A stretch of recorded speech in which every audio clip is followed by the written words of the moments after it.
दिल्ली नोएडा में होली पर खूब खेलो रंग, इस बार मौसम देगा आपका भरपूर साथ, पढ़िए आईएमडी का update. Delhi NCR weather. Delhi NCR में इस बार होली पर अच्छा मौसम रहेगा। जो लोग रंग के शौकीन हैं, मौसम उनका भरपूर साथ देगा। आज से ही मौसम का मिजाज बदलेगा। आज आसमान में आंशिक तौर पर बादल छाए रहेंगे और तेज हवाएं चलेंगी। दिल्ली एनसीआर में मार्च में मौसम कई रंग दिखा रहा है। महीने की शुरुआत ठंड के साथ हुई, इन दिनों गर्मी पड़ रही है, लेकिन अब मौसम फिर खुशनुमा होने जा रहा है। मौसम विभाग के अनुसार दिल्ली में होली पर मौसम शुष्क रहेगा। इस दौरान तेज धूप के बीच आंशिक तौर पर बादल थोड़ी राहत दिलाएंगे। अधिकतम तापमान 35 डिग्री सेल्सियस के आसपास रह सकता है, यानी होली पर इस बार मौसम अच्छा रहेगा। रंगों के शौकीनों को इस बार भरपूर होली खेलने का मौका मिलेगा। आज छाए रहेंगे बादल, चलेंगी तेज हवाएं। अधिकतम तापमान 32.6 डिग्री सेल्सियस रहा। ये सामान्य से 1 डिग्री सेल्सियस अधिक है। न्यूनतम तापमान 18 डिग्री सेल्सियस रहा। ये सामान्य से 1 डिग्री सेल्सियस अधिक रहा। हवाओं में नमी का स्तर 41 से 90% तक रहा। पीतमपुरा में न्यूनतम तापमान 21.9 डिग्री सेल्सियस और CWG स्पोर्ट्स कॉम्प्लेक्स में ये 20.3 डिग्री सेल्सियस रहा। अब शनिवार को आंशिक बादल छाए रहेंगे। दिन में तेज हवाएं चलेंगी। हवाओं की स्पीड 20 से 30 किलोमीटर प्रति घंटे रह सकती है। होली पर बादल खेलेंगे आंख मिचौली। 24 मार्च को घने बादल छाए रहेंगे। तेज हवाएं चलेंगी। इनकी स्पीड 20 से 30 किलोमीटर प्रति घंटे की रह सकती है। अधिकतम तापमान 30 और न्यूनतम तापमान 19 डिग्री सेल्सियस तक रह सकता है। इसके बाद 25 मार्च से मौसम साफ हो जाएगा। हालांकि 25 से 28 मार्च तक बादलों की आंख मिचौली जारी रहेगी। इस दौरान कभी आंशिक बादल तो कभी घने बादल देखने को मिलेंगे। अधिकतम तापमान 34 से 36 और न्यूनतम तापमान 18 से 21 डिग्री सेल्सियस तक रह सकता है। मार्च के अंतिम दिनों में बारिश के आसार। स्काईमेट के अनुसार होली पर इस बार राजधानी का मौसम शुष्क और गर्म रहेगा। होली से एक दिन पहले रविवार को बादलों की परत भी छंटने की संभावना है। हवाएं औसत से अधिक तेज रहेंगी। पहाड़ों पर 23 मार्च को एक कमजोर वेस्टर्न डिस्टर्बेंस आ रहा है। होली के दिन दोपहर में तापमान 33 से 34 डिग्री सेल्सियस तक रह सकता है। 25 मार्च को सुबह के समय हल्की ठंडक रहेगी। न्यूनतम तापमान 16 से 17 डिग्री सेल्सियस तक रहेगा। सूरज निकलने के बाद तापमान तेजी से बढ़ेगा। होली के अगले दिन भी इसी तरह का मौसम रहेगा। 27 मार्च की देर रात और 28 मार्च की सुबह हल्की बारिश हो सकती है। धनबाद। होली का त्योहार जैसे जैसे नजदीक आता जा रहा है, वैसे वैसे बाजारों में तरह तरह के खाद्य पदार्थों व कपड़ों की बिक्री बढ़ रही है। होली के अवकाश से पूर्व ही बाजार में चारों ओर रंग, अबीर, गुलाल, पिचकारी व तरह तरह के मुखौटे ही नजर आ रहे हैं। होली फागुन की मस्ती का त्योहार है। वैसे तो इसकी तैयारी है पखवाड़े पूर्व से की जा रही है, लेकिन जैसे जैसे होली का पर्व करीब आ रहा है, वैसे वैसे बाजार में भीड़ बढ़ती जा रही है। रंगों के त्योहार होली के लिए सखी हर्बल गुलाल का निर्माण हो रहा है। होली को लेकर बाजार में रंग और अबीर की बिक्री जोरों पर है। होली के त्योहार में लोग रंगों में सराबोर होते हैं और एक दूसरे को रंग गुलाल लगाकर सामाजिक समरसता एवं भाईचारे का संदेश बिखेरते हैं। मैजिक बैलून में एक साथ बहुत सारे गुब्बारे तैयार होंगे। ये बच्चों को अपनी ओर आकर्षित कर रही है। वहीं बच्चे भी रंग और पिचकारी खरीदने में जुट गए हैं। बच्चे टैंक एवं गन रूपी पिचकारी को ज्यादा पसंद कर रहे हैं। दुकानदारों का कहना है कि इन पिचकारियों की कीमत करीब 200 रुपये से लेकर 400 रुपये तक की है। होली से पहले बाजारा में व्यवसाय कर रहे दुकानदारों के चेहरे पर भी रौनक आ गई है। धनबाद में होली के बाजार के लिए अग्रिम तैयारी करते हुए केमिकल रहित हर्बल गुलाल तैयार किया है। इसके अतिरिक्त धनबाद में होली के बाजार के लिए अग्रिम तैयारी करते हुए केमिकल रहित हर्बल गुलाल तैयार किया है। इसके अतिरिक्त महिलाएं गुलाल को पेशेवर तरीके से पलाश ब्रांड के अंतर्गत पैकेजिंग और मार्केटिंग कर रही हैं। प्राकृतिक रूप से तैयार पलाश गुलाल लोगों को काफी पसंद आ रहा है। राज्य के सभी जिलों में स्थित पलाश मार्ट से पलाश प्राकृतिक गुलाल की खरीदारी की जा सकती है। रतन टाटा से पहली ही मुलाकात में मिल गया मंत्र, करोड़ों की कंपनी बनाए और पलटकर नहीं देखा। गौरव कुशवाहा ब्लूस्टोन ज्वेलरी के संस्थापक और CEO हैं। इसकी बैकिंग में बिजनेस मैग्नेट रतन टाटा और जेरोधा के सह संस्थापक निखिल कामत हैं। रिपोर्टों के अनुसार इस कंपनी की वैल्यू 3,650 करोड़ रुपए की है। यह IPO के जरिए करीब 2,000 करोड़ रुपए जुटाने की योजना बना रही है। गौरव कुशवाहा ने कारोबार जगत में अपनी अलग पहचान बनाई है। वह सिर्फ ब्लूस्टोन ज्वेलरी के संस्थापक और सीईओ नहीं हैं, अलबत्ता वह विजनरी भी हैं जिन्होंने ऑनलाइन ज्वेलरी कारोबार में भरपूर संभावनाएं देखी। वह जोखिम लेने से बिल्कुल नहीं कतराते। उनके पास ऐसे व्यवसाय बनाने की क्षमता है जो न सिर्फ प्रॉफिटेबल हों बल्कि आमूलचूल बदलाव करने वाले भी। उनकी कंपनी को रतन टाटा और जेरोधा जैसे कारोबारी दिग्गजों का साथ मिला हुआ है। गौरव की यात्रा असाधारण रही है। उन्होंने 27 साल की छोटी उम्र में उद्यमिता में कदम रख दिया था। साल 2006 में उन्होंने अपनी पहली वेबसाइट लॉन्च की थी। ब्लूस्टोन की शुरुआत करने से पहले गौरव ने अमेजन के साथ 4 साल से ज़्यादा समय तक काम किया। गौरव ने ब्लूस्टोन ज्वेलरी की नींव 2011 में रखी थी। बेंगलुरु की कंपनी न केवल उद्योगपति रतन टाटा से निजी निवेश हासिल करने में कामयाब रही, अलबत्ता वह आभूषण बाजार में एक प्रमुख प्लेयर भी बन गई है। गौरव की रतन टाटा से मुलाकात का किस्सा दिलचस्प है। जब गौरव पहली बार मुंबई में रतन टाटा से मिले तो टाटा ने बातचीत की शुरुआत की। गौरव न सिर्फ निवेश चाह रहे थे बल्कि दिग्गज बिजनेसमैन से कुछ सीखना भी चाहते थे। गौरव को रतन टाटा की सलाह सरल लेकिन गहरी थी। उन्होंने ग्राहकों के लिए वैल्यू क्रिएट करने के साथ बेहतरीन प्रोडक्ट, सर्विस और कल्चर के निर्माण के महत्व पर जोर दिया था। ये सलाह ब्लूस्टोन ज्वेलरी में गौरव और उनकी टीम के लिए मार्गदर्शक सिद्धांत रही है। कंपनी ने अपनी स्थापना के बाद से शानदार ग्रोथ की है। इसे पिछले साल जेरोधा के संस्थापक निखिल कामत से 100 करोड़ रुपए का निवेश मिला था। ब्लूस्टोन के मुंबई और जयपुर में भी मैन्युफैक्चरिंग सेंटर हैं। नए और पुराने निवेशकों से कई दौर की फंडिंग के साथ ब्लूस्टोन का वैल्यूएशन पिछले साल लगभग 3,650 करोड़ रुपए तक पहुंच गया। ब्लूस्टोन ज्वेलरी आरंभिक सार्वजनिक पेशकश आईपीओ के जरिए करीब 2,000 करोड़ रुपए जुटाने की योजना बना रही है। ये कदम उसे संभावित रूप से टाइटन के तनिष्क, कल्याण ज्वेलर्स और सेनको गोल्ड जैसी लिस्टेड दिग्गज कंपनियों के साथ प्रतिस्पर्धा के मैदान में खड़ा कर देगा।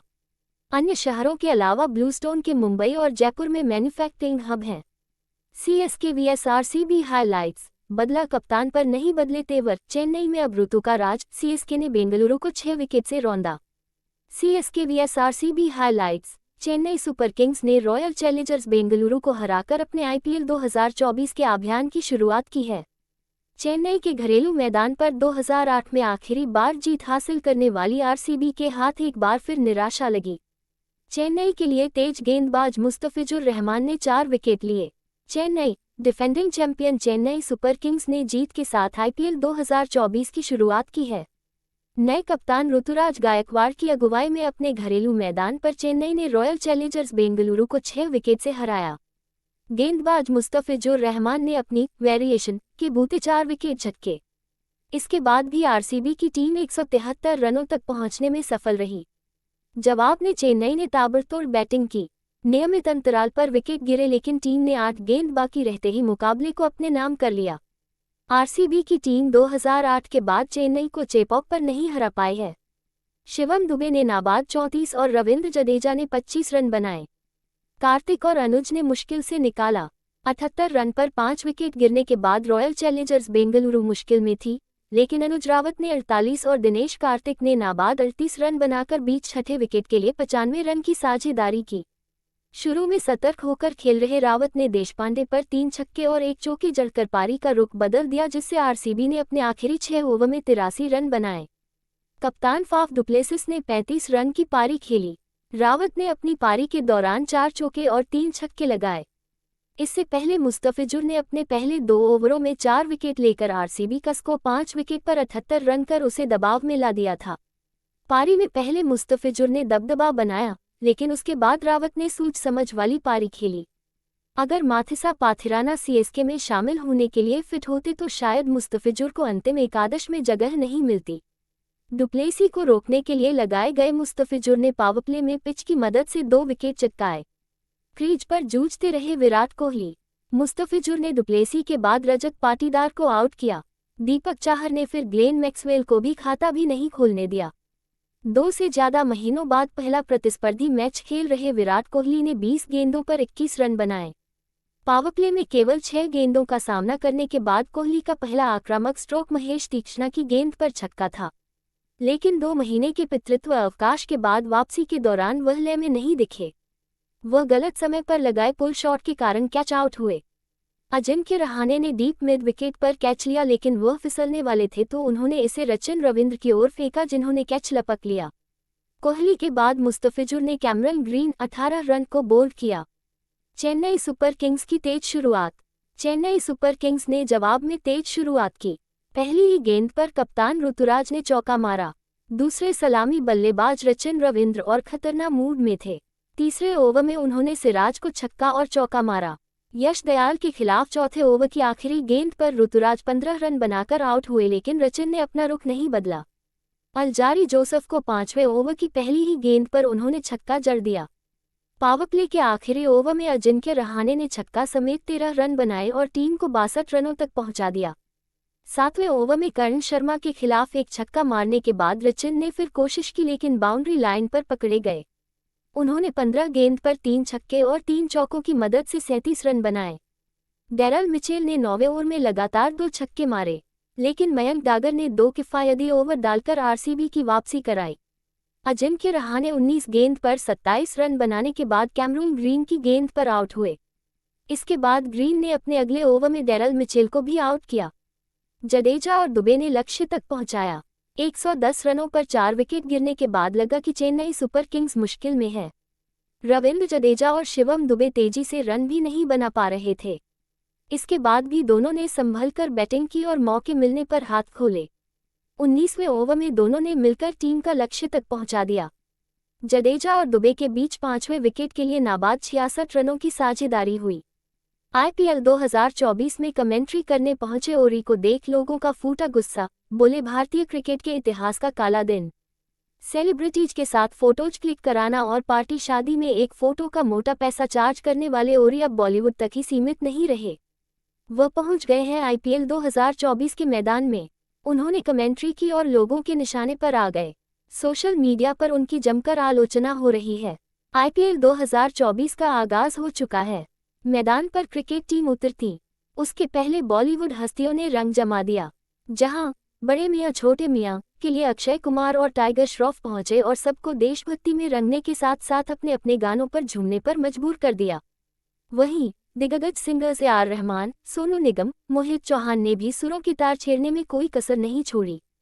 इन सब के बीच ओरी भी पहुंचे, जिन्हें देख हर कोई हैरान रह गया और आलोचना करने लगा। दरअसल आईपीएल 2024 का प्रसारण एक नहीं बल्कि 2 जगहों पर किया जा रहा है, जहां स्टार स्पोर्ट्स पर नवजोत सिंह सिद्धू ने बतौर कमेंटेटर वापसी की है।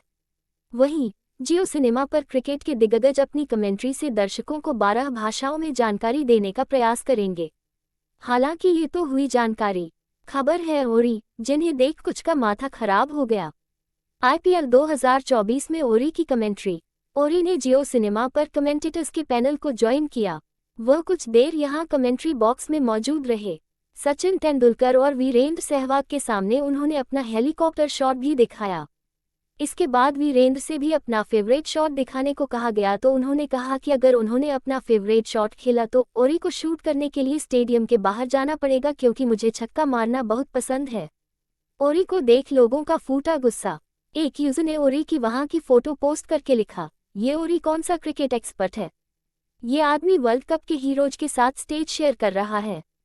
इस पर दूसरे यूजर ने लिखा, सच में इसे तो अपने सेलिब्रिटी दोस्तों के साथ सेल्फी लेनी चाहिए। एक ने लिखा, छपरी लोगों को बुला रहा है स्टार स्पोर्ट्स। एक ने कहा, भारतीय क्रिकेट के लिए काला दिन। एक ने लिखा, इससे अच्छा तो मेरे को बुला लेते भाई। ईडी ने लगाया ये आरोप। ईडी का आरोप है कि केजरीवाल 2022 में आपके गोवा चुनाव प्रचार अभियान में अपराध से अर्जित धन के इस्तेमाल में सीधे तौर पर शामिल थे और वह पार्टी के संयोजक एवं उसमें निर्णय लेने वाले शीर्ष व्यक्ति हैं। एजेंसी ने अदालत को बताया कि इसने गोवा चुनावों के दौरान आपकी चुनाव प्रचार गतिविधियों से जुड़े विभिन्न लोगों के बयान दर्ज किए और यह पाया गया कि सर्वेकर्मी, क्षेत्र प्रबंधक, विधानसभा प्रबंधक जैसे काम के लिए उन्हें नकद भुगतान किया गया था। ये लोग और चुनाव प्रचार से जुड़ी गतिविधियां पूरी तरह से विजय नायर मामले में गिरफ्तार आपके पूर्व संचार प्रमुख और आप विधायक दुर्गेश पाठक ने प्रबंधित किए थे। एजेंसी ने दावा किया कि इन आरोपों का गोवा चुनाव 2022 के लिए आपके एक उम्मीदवार ने भी समर्थन किया, जिन्होंने कहा कि उन्हें राज्य में आपके स्वयंसेवकों से चुनावी खर्च के रूप में नकद राशि मिली थी। ईडी ने करीब 2 साल पुराने मामले में पहली बार कहा है कि आप दिल्ली आबकारी घोटाले में अपराध से अर्जित धन की बड़ी लाभार्थी थी। इसने आरोप लगाया कि अपराध से अर्जित धन के एक हिस्से के रूप में प्राप्त हुए करीब 45 करोड़ रुपए का इस्तेमाल आपने गोवा विधानसभा चुनावों के लिए प्रचार करने में किया। एजेंसी ने दावा किया कि यह रकम 4 अंगुलियां प्रणाली के जरिए गोवा भेजी गई। अरविंद केजरीवाल के जरिए हुआ ये अपराध। अंगुलिया नेटवर्क एक स्थान से दूसरे स्थान पर भारी मात्रा में नकदी ले जाने का काम करता है। ईडी ने कहा कि इस तरीके से आपने अरविंद केजरीवाल के जरिए मनी लॉन्ड्रिंग का अपराध किया और इस 17 अपराधों को पीएमएलए की धारा 70 के तहत माना गया है। आपके राष्ट्रीय संयोजक और राष्ट्रीय कार्यकारिणी के सदस्य के रूप में केजरीवाल चुनाव खर्चों में इस्तेमाल किए जाने वाले धन के लिए अंततः जिम्मेदार थे। ईडी ने कहा कि उसने पिछले साल आपके राज्यसभा सदस्य और राष्ट्रीय कोषाध्यक्ष एनडी गुप्ता का बयान दर्ज किया था, जिन्होंने एजेंसी को बताया था कि केजरीवाल पार्टी के समग्र प्रभारी हैं, लेकिन चुनाव खर्च तय करने के लिए राष्ट्रीय कार्यकारिणी या राजनीतिक मामलों की समिति की कोई मंजूरी नहीं ली जाती है। इसने आरोप लगाया कि केजरीवाल आपकी बड़ी गतिविधियों को संचालित करते हैं। ईडी ने कहा कि रिश्वत कथित तौर पर साउथ ग्रुप के सदस्यों द्वारा जुटाई गई थी, जिसमें गिरफ्तार बीआरएस नेता के कविता और कुछ अन्य शामिल थे, और इसका एक हिस्सा आपके गोवा चुनाव प्रचार में इस्तेमाल किया गया था। केजरीवाल ने मामले की जांच में शामिल होने के लिए उन्हें जारी किए गए 9 समन की जानबूझकर अवज्ञा की, और जब एक दिन पहले पीएमएलए के तहत उनका बयान दर्ज किया गया तो उन्होंने सच्चाई का खुलासा नहीं किया। यह मामला 2021-22 के लिए दिल्ली सरकार की आबकारी नीति को तैयार करने और उसे लागू करने में कथित भ्रष्टाचार और मनी लॉन्ड्रिंग से संबंधित है। हालांकि इस नीति को बाद में रद्द कर दिया गया था। ईडी द्वारा दाखिल आरोप पत्र में केजरीवाल के नाम का कई बार उल्लेख किया गया है। एजेंसी ने आरोप लगाया है कि आरोपी आबकारी नीति तैयार करने के लिए केजरीवाल के संपर्क में थे, जिसके परिणामस्वरूप उन्हें अनुचित लाभ हुआ, जिसके एवज में उन्होंने आपको रिश्वत दी। प्रतिशोध की राजनीति है और इसमें दो राय नहीं हो सकती कि विपक्ष और जनबंधन है उससे घबराई हुई है, बीजेपी बौखलाई हुई है। पहले झारखंड के मुख्यमंत्री को गिरफ्तार किया, अभी दिल्ली के मुख्यमंत्री को गिरफ्तार किया गया है। तमाम अलग अलग राज्यों में जो विपक्ष के नेता हैं, मंत्री हैं, उनके खिलाफ ईडी और सीबीआई और इनकम टैक्स छोड़ा गया है। तो ये सब 2024 के चुनाव को ध्यान में रखते हुए किया गया है, क्योंकि बीजेपी जान गई है कि जनता इस मन में है कि हम इंडिया गठबंधन को, इंडिया जनबंधन को स्पष्ट बहुमत दें। आप कह रहे हैं सर ये डेमोक्रेसी के ऊपर एक कुठाराघात है, डेमोक्रेटिक वैल्यूज के ऊपर। हाँ बिल्कुल, लोकतंत्र पर एक ये हम जिस तरीके से झारखंड के मुख्यमंत्री, दिल्ली के मुख्यमंत्री और अभी अभी जो आप देख रहे हैं इलेक्टोरल बॉन्ड्स को जो घोटाला निकला है, जो चंदा दो धंधा लो और हफ्ता वसूली के जो सैकड़ों मिसाल आ चुके हैं, और इसे बिल्कुल साफ हो गया है। और जिस तरीके से हमारा अकाउंट खाताबंदी हुआ है, कांग्रेस पार्टी को आर्थिक रूप से अपंग करने की एक साजिश रचाई गई है। ये सब क्या दिखाता है? ये सब दिखाता यही है कि प्रधानमंत्री के मन में एक ही विचार है, वन नेशन नो इलेक्शन। लेकिन हाईकोर्ट से आप लोगों को झटका मिला, आप लोगों की प्ली थी वो डिसमिस कर दी। हम सुप्रीम कोर्ट में जाएंगे। कल हमारे कांग्रेस अध्यक्ष जी ने कहा है, राहुल जी ने कहा है, सोनिया जी ने कहा है, जो कुछ हमारे लोकतांत्रिक तरीके हैं, लोकतांत्रिक रास्ता है, हम उसको पूरी तरीके से उसका फायदा उठाएंगे। और अगर हमें सुप्रीम कोर्ट जाना है, हम जरूर सुप्रीम कोर्ट में जाएंगे। आखिरी और महत्वपूर्ण सवाल सर ये कि इसका असर चुनावों पे पड़ेगा क्या? क्या आपको लग रहा है कि चुनावों से पहले नहीं, लोग जान गए हैं ना, लोग जान गए हैं कि लोकतंत्र खतरे में है, संविधान खतरे में है, और प्रधानमंत्री ये कोई बर्दाश्त ही नहीं कर सकते कि कोई विपक्ष की पार्टी, कांग्रेस पार्टी या आम आदमी पार्टी या झारखंड मुक्ति मोर्चा की पार्टी, मुक्ति मोर्चा की पार्टी वो सत्ता में हो। वो बर्दाश्त ही नहीं कर सकते। ऑपरेशन लोटस सभी राज्यों में, ये तो ऑपरेशन कीचड़ है, ऑपरेशन लोटस तो है ही नहीं। तो सभी जगहों में ये सिर्फ one party, one nation one party बनाना चाहते हैं। और हमारा जो सारा देश आज मैं कह सकता हूँ कि ओपीडी में है। और ओपीडी जानते हैं आप, जब अस्पताल में जाते हैं आप ओपीडी में जाते हैं पहले, तो आज हमारा सारा देश ओपीडी में है। 1% डिक्टेटरशिप। शराब हराम व नाजायज। मौलाना ने मुसलमानों को दी केजरीवाल की गिरफ्तारी पर धरना प्रदर्शन से दूर रहने की हिदायत। अगर कोई मुसलमान अरविंद केजरीवाल के समर्थन में हो रहे धरना प्रदर्शन में शरीक होता है तो वो नाजायज कार्य को बढ़ावा देने वाले में शामिल समझा जाएगा, जो मुसलमान भाग लेगा वो शरीयत की नज़र में मुजरिम होगा, इसलिए धरना प्रदर्शन से दूर रहें। बरेली, दिल्ली के मुख्यमंत्री अरविंद केजरीवाल की गिरफ्तारी के विरोध में हो रहे प्रदर्शन से मुस्लिमों को दूर रहने की सलाह ऑल इंडिया मुस्लिम जमात के राष्ट्रीय अध्यक्ष मौलाना मुफ्ती शहाबुद्दीन रजवी बरेलवी ने दी है। मौलाना रजवी बरेलवी ने शुक्रवार को अपने एक बयान में कहा कि दिल्ली के मुख्यमंत्री अरविंद केजरीवाल को शराब घोटाले में मुल्लावीस सम्मिलित पाए जाने पर गिरफ्तार कर लिया गया है। उनके समर्थन में दिल्ली और उसके अलावा कुछ जगहों पर धरना प्रदर्शन शुरू हो गया है। इसमें टोपी लगाकर मुसलमान भी भाग ले रहे हैं। मैं ऐसे तमाम मुसलमानों से अपील कर रहा हूं कि इस तरह के धरना प्रदर्शन में भाग न लें, ऐसे कार्यक्रमों से दूरी बनाकर रखें। शराब हराम व नाजायज़। मौलाना ने कहा कि इस्लाम मजहब ने शराब को हराम व नाजायज़ करार दिया है। इस्लाम ने अपने अनुयायियों को शराब पीने, खरीद फरोख्त, हर तरह के इस्तेमाल से बड़ी सख्ती के साथ रोका है। मौलाना रजवी बरेलवी ने कहा कि रमजान का मुकद्दस महीना चल रहा है। इस महीने को खुदा ने अपना महीना कहा है। यह महीना खुदा की इबादत के लिए है। इस महीने में की गई इबादत का 2 गुना सवाब मिलता है। इसलिए किसी तरह के धरना प्रदर्शन से दूरी बनाकर खुदा की इबादत में लगे रहें। साथ ही रोजा और नमाज अदा करें और अपने परिवार पर ध्यान दें। ये धरना प्रदर्शन स्वार्थ और राजनीतिक होते हैं। इससे मुसलमानों को कोई लाभ मिलने वाला नहीं है। महाराष्ट्र में सियासी लड़ाई अब सितारों पर आई। बॉलीवुड स्टार्स को लोकसभा चुनाव लड़ाने की तैयारी। Mumbai star politics. मुंबई में लोकसभा की कुल 6 सीटें हैं। पहले के लोकसभा चुनावों में फिल्म स्टार्स के लड़ने का ट्रेंड रहा है। 2024 लोकसभा चुनावों के लिए महायुति और महाविकास अघाड़ी की तरफ फिल्मी हस्तियों को उतारने की चर्चा हो रहा है। इसमें कई बड़े नामों की चर्चा हो रही है। मुंबई, मायानगरी मुंबई के लोकसभा चुनाव में सेलिब्रिटी रंग भरने की तैयारी चल रही है। ये तैयारी महाविकास आघाड़ी एनडीए और महायुति दोनों तरफ से की जा रही है। राजनीतिक हलकों में चल रही चर्चा के मुताबिक अभिनेता गोविंदा को शिंदे सेना और अभिनेत्री स्वरा भास्कर को कांग्रेस चुनाव मैदान में उतार सकती है। खबर है कि मुख्यमंत्री एकनाथ शिंदे और अभिनेता गोविंदा के बीच मुलाकात हो चुकी है। वहीं अभिनेत्री स्वरा भास्कर की दिल्ली में महाराष्ट्र कांग्रेस के प्रभारी रमेश चेन्नीथला से मुलाकात हुई है। हालांकि अभिनेता राज बब्बर, अभिनेत्री उर्मिला मातोंडकर और अभिनेत्री नगमा के नाम भी चर्चा में है। बीजेपी की तरफ से अभिनेत्री माधुरी का नाम चर्चा में आया था। इन सीटों के लिए चर्चा। राजनीतिक सर्कल में चल रही चर्चाओं के मुताबिक मुख्यमंत्री एकनाथ शिंदे गोविंदा को मुंबई उत्तर पश्चिम सीट से चुनाव लड़ा सकते हैं। वहीं स्वरा भास्कर को कांग्रेस द्वारा मुंबई उत्तर मध्य सीट से चुनाव लड़ाए जाने की चर्चा है। उल्लेखनीय है कि अगर अभिनेता गोविंदा चुनाव मैदान में उतरते हैं तो यह उनकी दूसरी चुनावी पारी होगी। गोविंदा 2004 में कांग्रेस की टिकट पर उत्तर मुंबई लोकसभा सीट से चुनाव लड़ चुके हैं। तब उन्होंने बीजेपी के हैवीवेट राम नाईक को हराया था।